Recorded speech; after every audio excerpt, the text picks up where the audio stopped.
Halo semuanya, selamat datang lagi di channel gue Rehan Ray dan balik lagi di acara program kita. Udah acara program lagi kan? Diskusi Senja bareng sama gue Rehan, juga Abah Haji dan juga sama Babe Ali. Oke, hari ini pembahasannya bakal beda dari yang sebelumnya karena pembahasannya agak bakalan gokil dan pasti bakal banyak ketawanya. Jadi buat teman-teman semua yang penasaran, jangan lupa untuk klik tombol subscribe di bawah, jangan lupa untuk like dan share juga ke teman-teman kalian kalau kalian suka dengan video ini.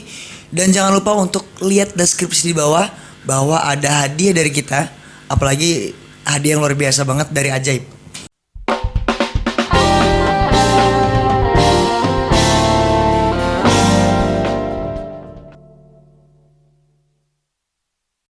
Oke, tema hari ini kita bakal bahas tentang jin luar sama jin Indo versus jin Indo. Iya. Jadi yang menang mana? Iya, jadi yang menang mana nih? Ini yang bikin ini tolong ya. Jadi final. Kreatif banget ini orang. Yang bikin acara ini kreatif banget ini orangnya. Punya ide seperti itu ya. Iya, begitunya gitu. Iya, kita tertantang nih untuk menjelaskan nih ya. Yoi, jin luar sama jin Indo. Sama sih, gue juga bakal banyak tanya nih pasti. Ada jin impor gitu. Iya. Cia, jin impor. Kasian banget di impor-impor. Tapi nggak kebayang sih Pak kalau jin luar gitu kan terlihatnya ganteng-ganteng nih. Kalau datang ke Indonesia nanti cewek-cewek banyak yang suka. Ya mungkin Pak Haji akan historinya dulu kali ini jelaskan ya. Tapi sebelum itu, Beh. Iya. Jadi gini. Jin luar kan kayaknya ganteng-ganteng nih. Cuman jin Indo nih kebanyakan hancurnya gitu. Kenapa bisa gitu? Why gitu loh. Ya, sebetulnya ya tergantung orang-orang yang sekitarnya tuh apa mikirnya gimana gitu. Jadi ngebayanginnya biasanya karena mereka tuh bisa berubah-ubah wujud ya. Jadi mereka akan ngikutin apa yang dipikirkan orang-orang gitu. Nah, kalau yang dianggap yang model gini nih serem gitu, dia akan ngikutin kayak misalkan di Eropa jinnya gagah-gagah ya. Iya kan, pakai jas. Modelnya pampir, ada taringnya. Nah, dianggap di sana mungkin yang kayak gitu tuh yang serem. Nah, di kita yang acak-acakan rambutnya gondrong, Kuntilanak. yang bisa kuntilanak, bisa genderuwo gitu tuh. Terus lucunya bajunya nggak ganti-ganti, putih aja semua itu. Pocong putih. Kuntilanak putih. Cuma yang beda kolor hijau. Nah, Genderuwo tuh. nanti mungkin ada yang baru nih, Apa itu? pakai batik. Iya, itu aming gitu. Ntar dulu nih. Ini kreatif Jadi banget nih tuh setan pakai batik memperkenalkan Indo banget gitu. Iya, jadi Hebat brandingnya. apa yang dipikiran orang-orang akan menyerupakan itu gitu tuh. Nah, kayak gini, orang yang takut ular, nah nanti jinnya akan menyerupai ular. Jangan ngomong ular Pak, saya juga geli sama ular. Saya juga sebetulnya geli sih. Apa dia? Yang kecoa gitu tuh. Nah, ya seperti itu.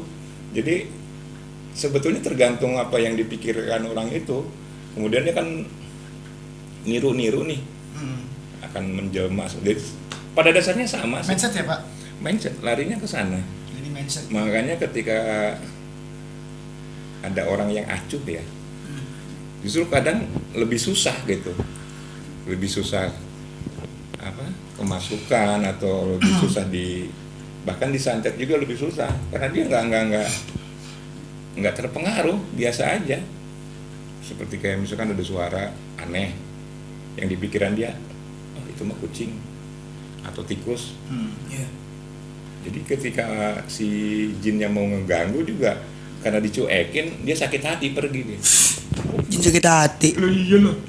Gua dikacangin kan. Jin ya. Itu sebetulnya nenek moyangnya itu siapa sih Pak Haji? Ya kalau jin itu kan yang saya tahu, ya bisa dikoreksi lah kalau salah. Itu nenek moyangnya iblis. Mbah-mbahnya itu, Dengkotnya tuh. dengkotnya itu ya kalau manusia kan Adam. Iya. Dia jin, dia dari golongan jin. Yang saya tahu seperti itu. Jadi iblis itu dari golongan jin. Nah, beranak pinak gitu kan. Ya sama dengan manusia sih.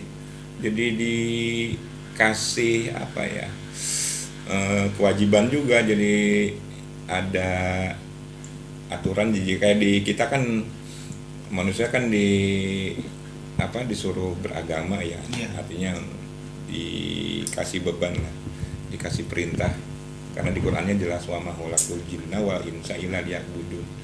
Tidak kucipta, Allah berfirman, tidak diciptakan jin dan manusia kecuali untuk beribadah kepada Allah ya.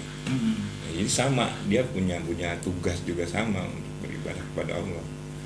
Jadi jin juga ada yang kafir, ada yang muslim gitu. Jadi yang kafir ini kebanyakan yang suka iseng. Iya. Iseng-iseng ngeganggu, iseng-iseng ya, intinya sih untuk jadi teman mereka gitu. Jadi apa ya, kalau kenapa saya nggak terlalu ke jin tuh, nggak terlalu nganggap wah gitu, karena ini pengalaman saya ngerukyah ternyata mereka cuman ya mohon maaf gitu, nggak seperti orang yang diceritain bahwa jin itu sakti gini gitu gini, enggak. Jadi kalau kita ada jin bisa bilang gini, bacot gitu, bisa Pak? Bisa. Enggak masalah. Nah, kalau kamu merasa diganggu setan, minta pertolongan pada Allah. Nah, setan ini apa sih sebetulnya? Oke. Setan itu kan sifat sebetulnya. Oh, sifat. Dari golongan jin dan manusia, minal jinnati wan nas.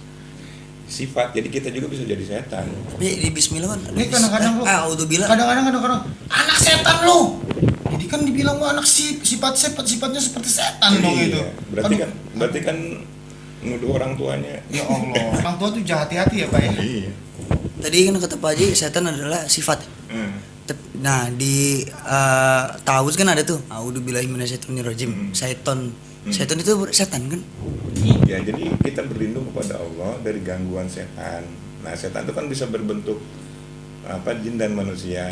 Nah, kalau manusia kan misalkan nih saya nih ngajak nggak bener nih, misalkan ngajak nyolong lah, nah saya jadi setan. Oh gitu. Oh, sifatnya.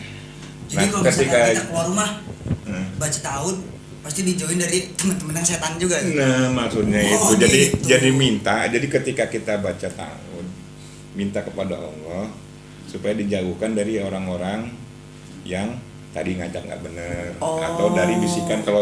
Kalau jin tuh kerjanya kan biasanya memberikan bisikan atau Iya. berusaha perasaan ya. Dari main judi, Nah, kayak lu. Nah itu kan kerjaannya setan dari golongan jin. Nah kalau orang mah langsung kan, yalah kiu.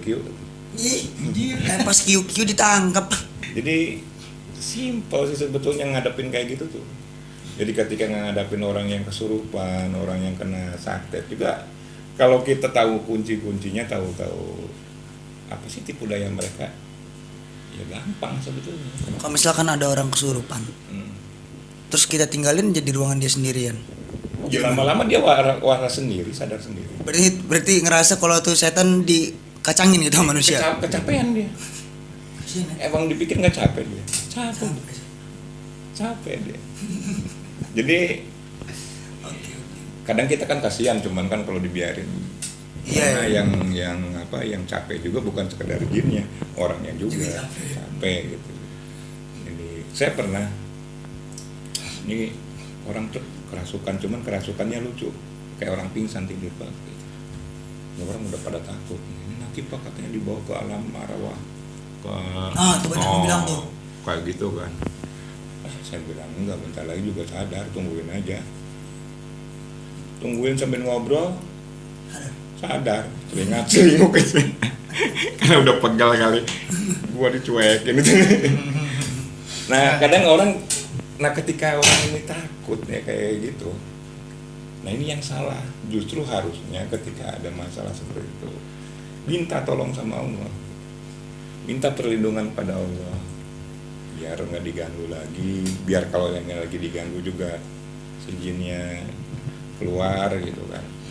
Nah ini sebetulnya simpel, nggak usah pakai acara gimana ya. Kadang-kadang saya juga kasihan ya, orang sampai ada yang ditabok. Iya. Ada pengalaman ini karena Jadi ceritanya kemarin temen cerita. Jadi ini karena dia dianggap ya memang pengetahuan agamanya tinggi sih, bagus ya. Cuman untuk hal seperti itu dia masih kurang gitu ya. Bingung nih. Nah daripada malu, jadi aksi orang yang kesurupan ini dimasukin ke ruangan sama dia dikunci, ditabok. Plak-plak nih sadar loh orangnya. Kesakitan. Kasihan kan udahnya. Iya. Gitu. Padahal cukup misalkan kalau memang dia gangguan jin, cukup dibacain ayat Al-Qur'an sambil kita memohon kepada Allah. Jadi bedanya gini, orang yang membaca biasa dengan orang yang membacakan ruqyah, bedanya di niatnya. Jadi ada di hati itu ada apa? Ada permintaan kepada Allah. Oh, bacanya bagus, enak. Kalah saya. Saya kasih sodor nih ayat-ayat ruqyahnya. Coba kamu baca. Dibacain dia. Enggak ngaruh.